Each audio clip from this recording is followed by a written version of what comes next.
Bapak,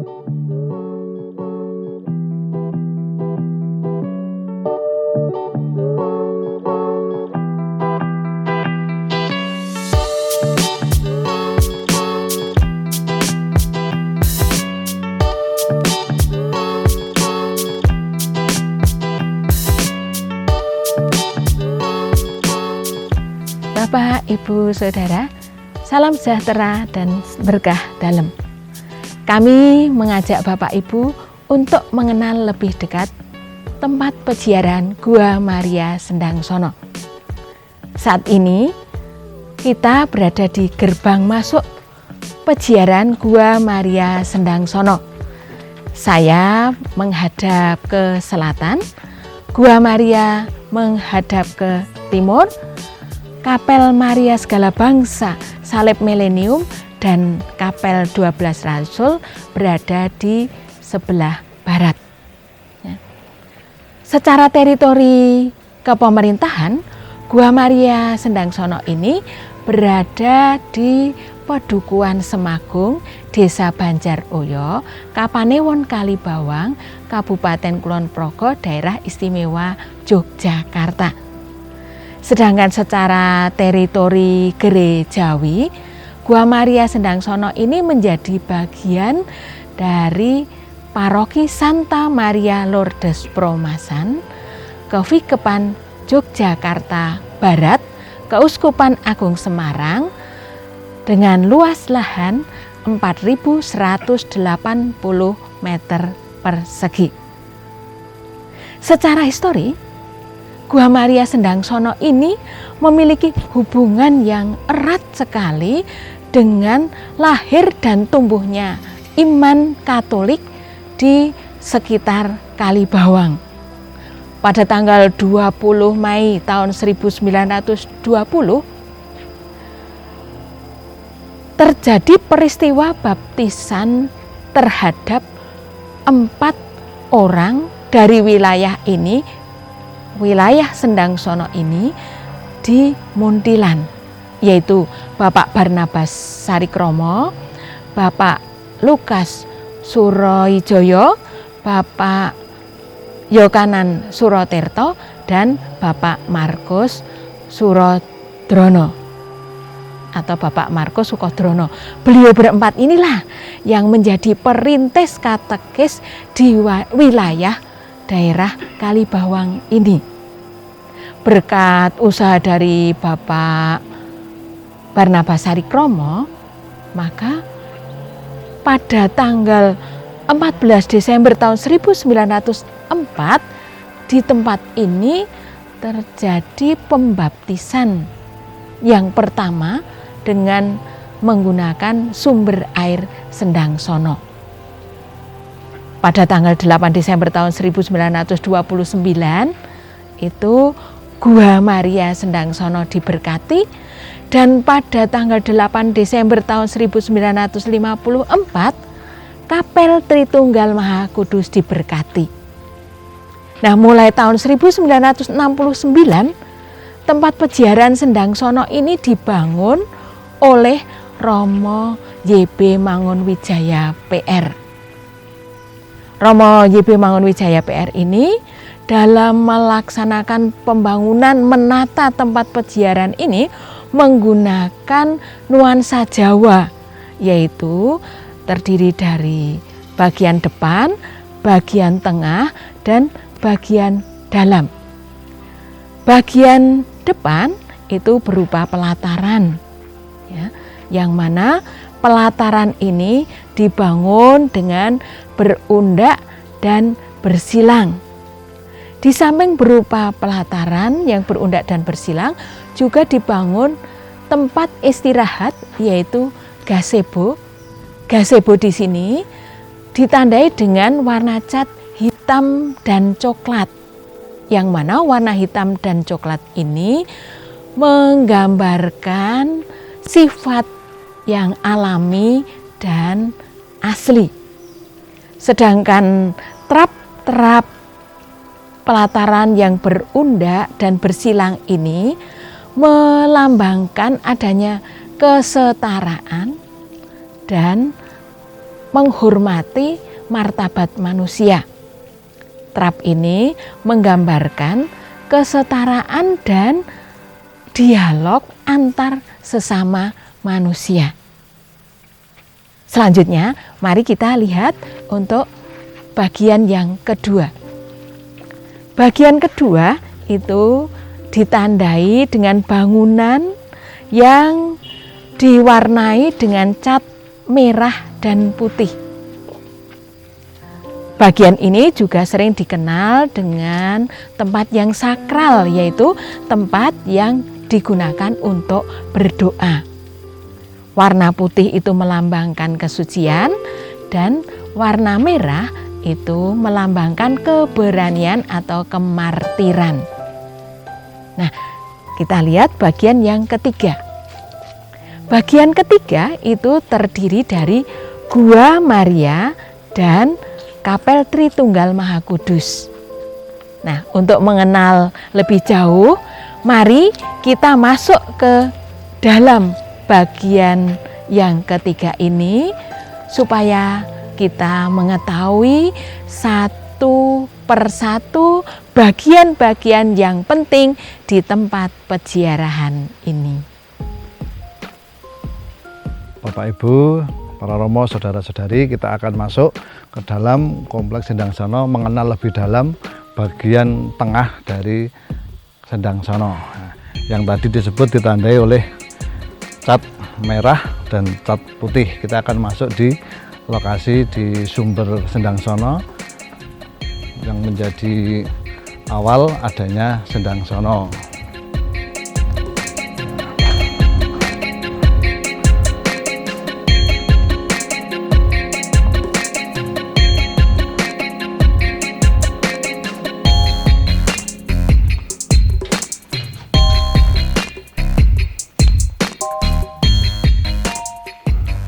Inilah sumber air Sendang Sono yang pada tanggal 14 Desember tahun 1904 digunakan untuk membaptis 171 orang di sekitar Sendang Sono, di Pedukuhan Semagung, Pedukuhan Permasan, Pedukuhan Kajoran. Mereka dibaptis oleh Romo Vandil SC di tempat ini, dan ini sumber airnya di bagian dalam sana. Dulunya sumber ini diberi nama Sumber Semagung, dan dulu kala menurut cerita di Sumber Semagung ini digunakan sebagai tempat berdiam Dewi Lantamsari dan anaknya Den Bagusi Samijo. Lalu setelah itu juga konon kabarnya tempat ini menjadi tempat peristirahatan bagi para biksu yang mengadakan perjalanan dari Borobudur ke arah Boro yang sekarang disebut dengan Parokimboro. Lalu kemudian air suci ini di air Sendang Sono ini juga diambil oleh para peziarah untuk sebagai air suci yang dibawa keluar, dibawa pulang. Tapi supaya sehat, lalu air suci ini bisa diambil di bawah sana di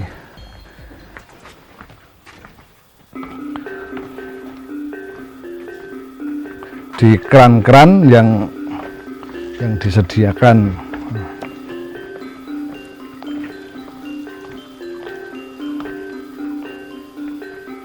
Jadi untuk kepentingan pengambilan air, para peziarah dapat mengambil air di tempat ini.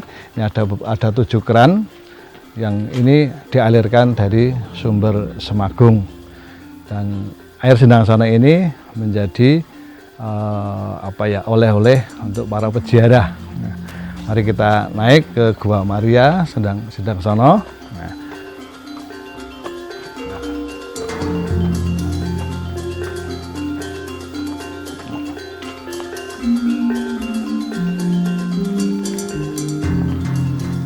Sebelum kita ke Gua Maria Sendang Sono, di Sendang Sono ini diberi nama Sendang Sono, artinya sumber air yang berada di bawah pohon sono. Ini pohon sononya, kalau itu sendangnya, maka diberi nama Sendang Sono, sumber air yang berada di bawah pohon sono. Mari kita melanjutkan perjalanan.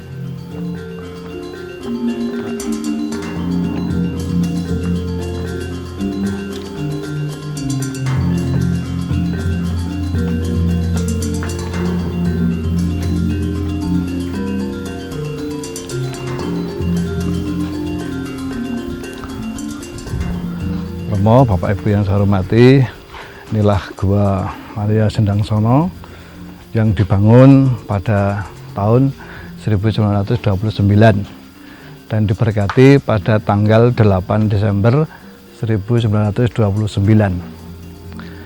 Gua Maria Sendangsono ini merupakan bentuk syukur, ucapan syukur dari umat sini yang sudah didampingi oleh Bunda Maria selama 25 tahun.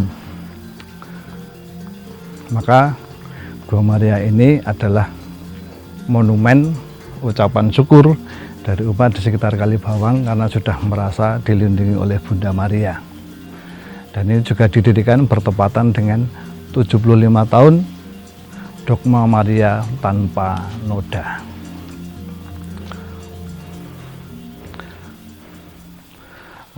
Lalu patung Maria ini dulu dibawa dari Swiss, dikirim sampai Sentolo, Wates, lalu dari Sentolo dibawa ke Kalibawang, dan di Kalibawang dipikul menggunakan beberapa orang dipikul bawa ke sini sampai tempat ini.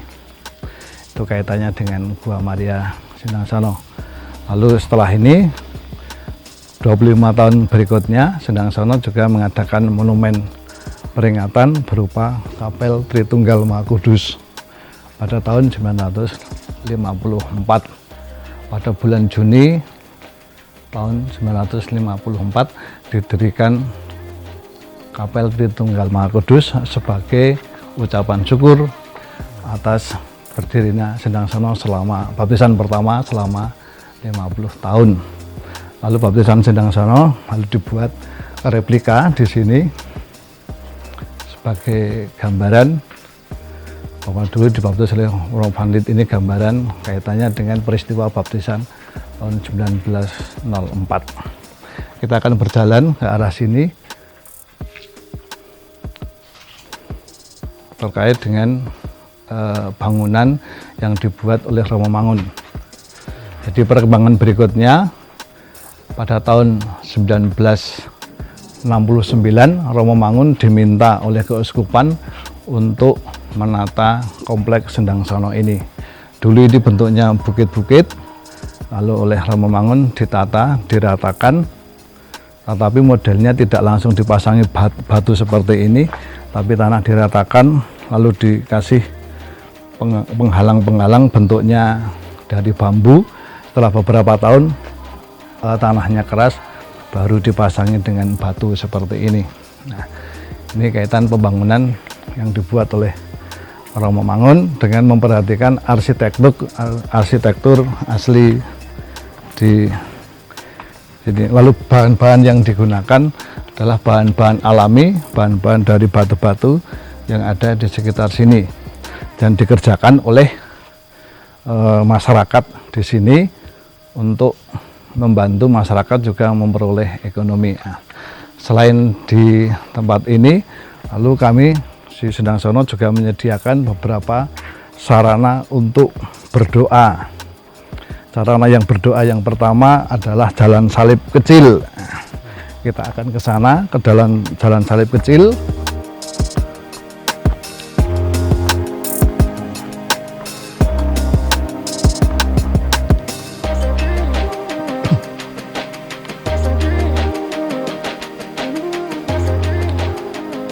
Ini adalah akhir perhentian ke-15 dari jalan salib kecil, lalu akan mulai dari sebelah utara sana jalan salibnya. Ini dulu awal mulanya dibuat untuk membantu para peziarah yang tidak mampu berjalan dari Gereja Peromasan sampai Sendangsono yang dijelaskan terkait dengan jalan salib besar. Jadi ini untuk membantu orang-orang tua dan yang tidak mampu. Tapi siapapun sekarang boleh menggunakan tempat ini untuk berdoa jalan salib.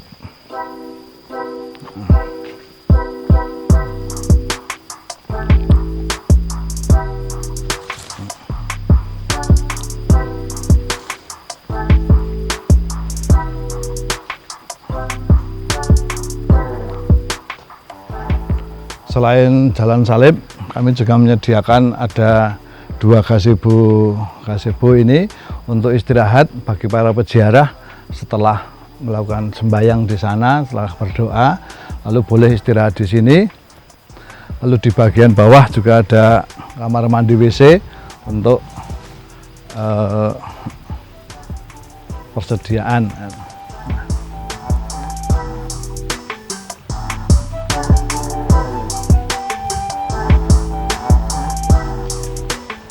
Jadi kita mulai jalan salib dari sebelah sana, lalu ke arah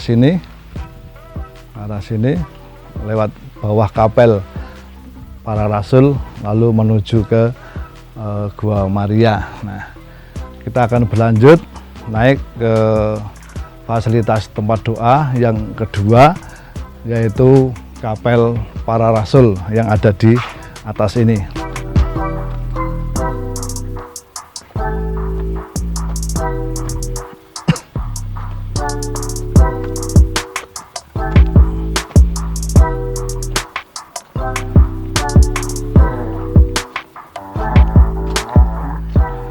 Ini yang disebut dengan kapel para rasul.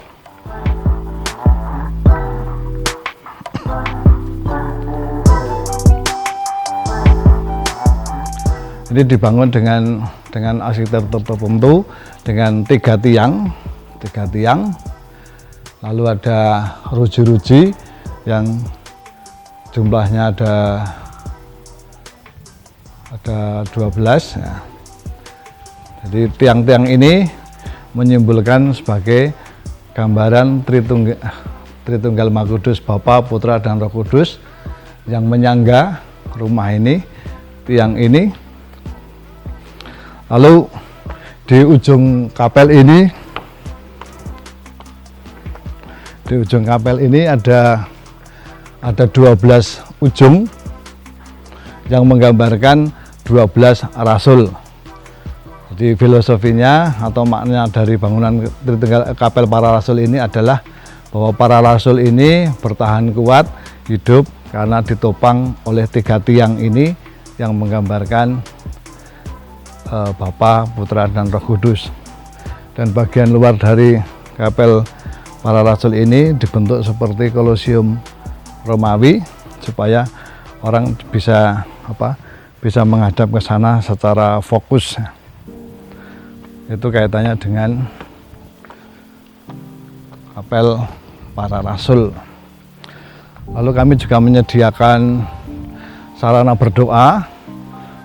Ada salib milenium yang dipasang pada awal Januari tahun 2000 sebagai lambang pergantian dari milenium kedua menjadi milenium ketiga. Dan banyak orang juga yang berziarah di tempat ini. Ini tambahan, ini bukan bangunannya milik Romo Mangun, tetapi ini menjadi salah satu sarana untuk berdoa di Sendang Sono ini.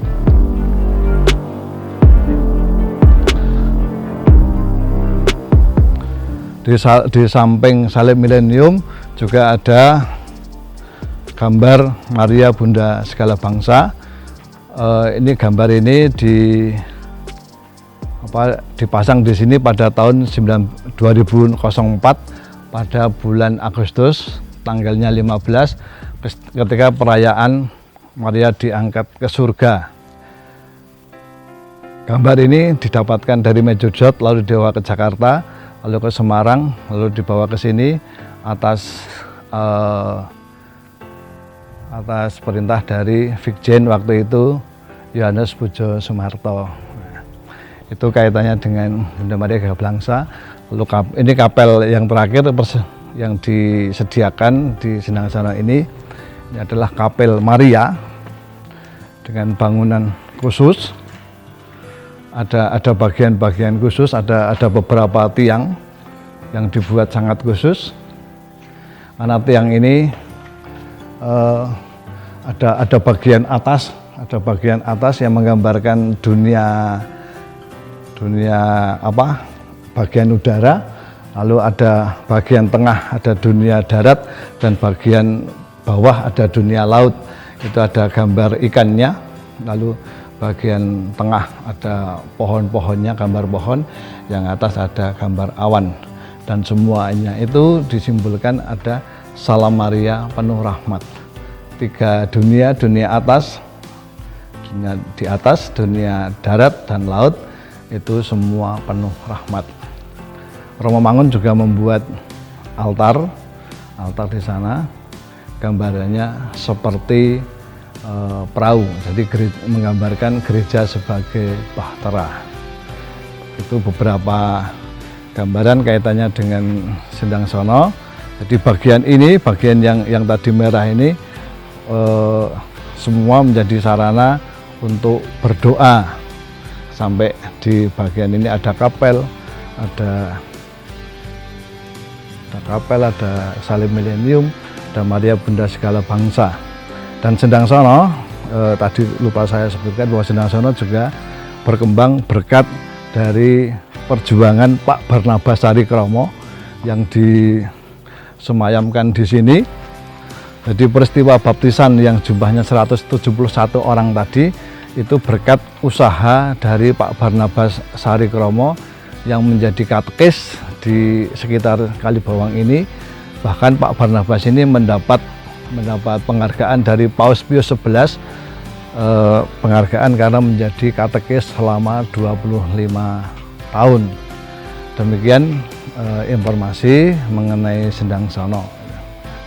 Romo, Bapak Ibu, Suster dan Saudara sekalian, kami mengucapkan terima kasih karena berkenan mengikuti perjalanan kami mengenal Sendang Sono secara lebih dekat.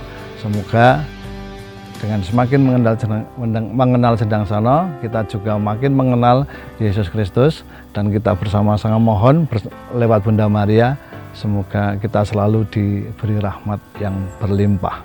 Terima kasih.